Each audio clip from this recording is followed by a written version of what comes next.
Hi Pisces, this is Pisces Hub. Welcome to my channel. So for today's video, aalamin natin kung ano ang message gabay ng tarot cards for Pisces sa araw na ito. Ito ay daily reading for Pisces, okay? Reminder lang po na ito ay general reading. So, pwede mag-resonate, pwedeng hindi. And this is a timeless reading. So, kahit anong araw, buwan o taon mo to napanood, Pisces, as long as mag-resonate, take mo lang po. Okay, so shuffle natin ang tatlong cards. And also, ang channel natin ay welcome ang lahat ng gender. So, mababae, lalaki, LGBT man. As long as mag-resonate, take nyo lang.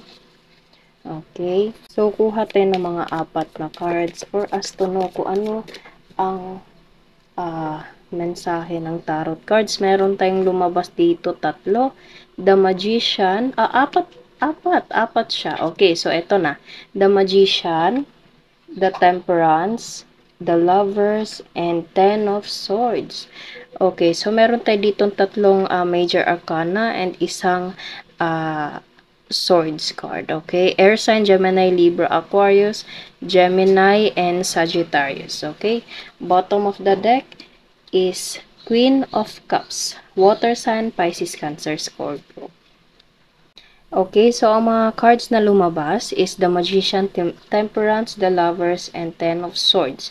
So, pwedeng there is something situation na pwede merong connection sa love or someone na konektado sa'yo, okay? Especially romantically, okay? Pwede nasa isang relasyon ka and merong nangyari na medyo, ito kasing card na to is all about betrayal.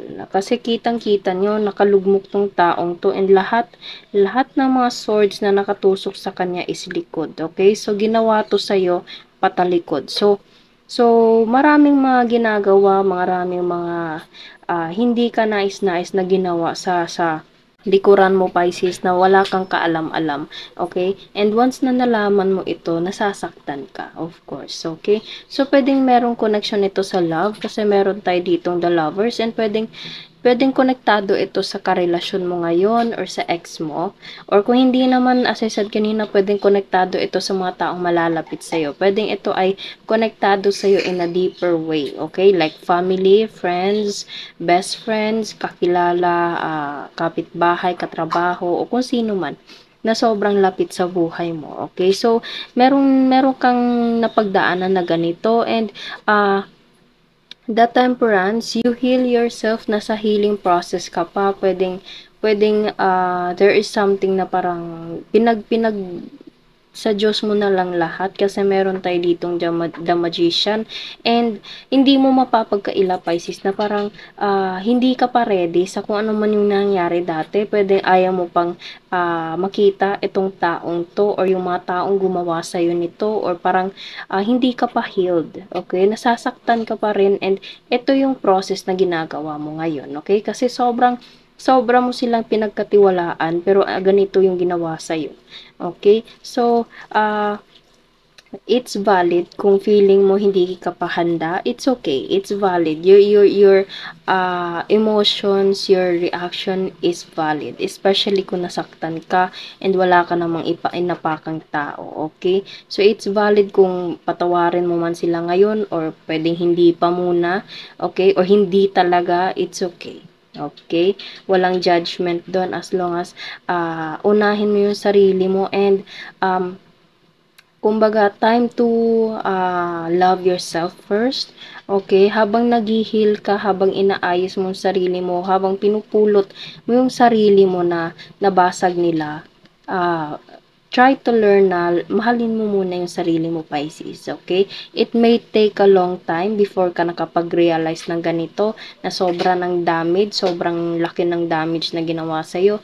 Ngayon mo marirealize na mas maigi na mahalin mo muna yung sarili mo, okay? The Temperance, and you are guided by God. Lahat ng mga to, again, palagi kong sinasabi, everything happens for a reason. Kung nasasaktan ka man, maybe there's a lesson or there's a reason behind it. Okay? Pero, again, unahin yung sarili, mahalin yung sarili, pwedeng ito yung magiging lesson mo na unahin mo muna yung sarili mo, mag-focus ka sa mga bagay na makakapagpaangat sa'yo, magbibigay sa'yo ng progress in life, magiging better version ka ng sarili mo, Pisces. Okay? So, everything happens for a reason. So, kung ano man to, ito yung gamitin mong, kumbaga, inspiration na mas maging mabuti, mas maging maganda yung pamumuhay mo, yung buhay mo. Okay? Pagtuunan mo ng pansin yung sarili mo mismo. Okay? So, kung ano man tong pinagdadaanan mo man to, kaugnay sa mga taong ganito. Okay? And you have to focus on yourself. You have to focus on your goals. Okay? As I said kanina,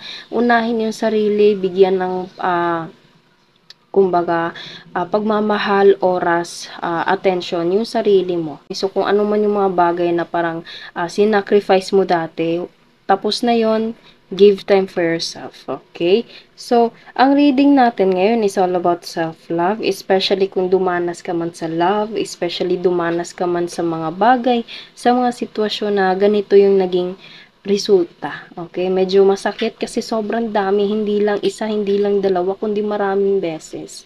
Okay? Pwedeng maraming taong involved or pwedeng iisang tao lang to sila. Okay?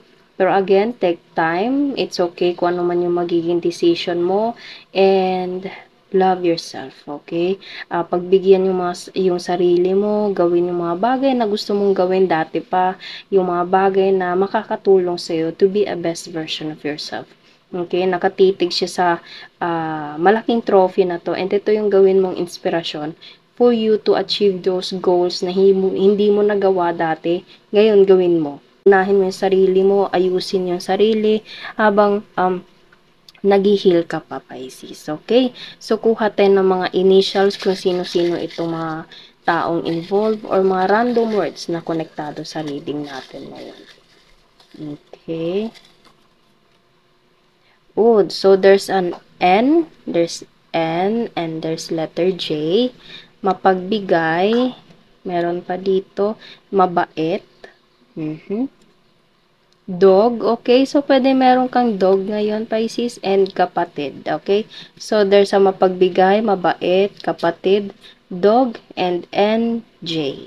Okay, so yun lang, Pisces, ang ating reading. Naway nagustuhan nyo po. Huwag nyo po sanang kalimutan na mag-like at mag-subscribe po sa ating channel and ang ating isang channel na Gel Tarot Guide. And huwag nyo po sanang kalimutan na mag-click sa notification bell for you to receive for the next videos na i-upload natin. Okay? Thank you, Pisces, and God bless.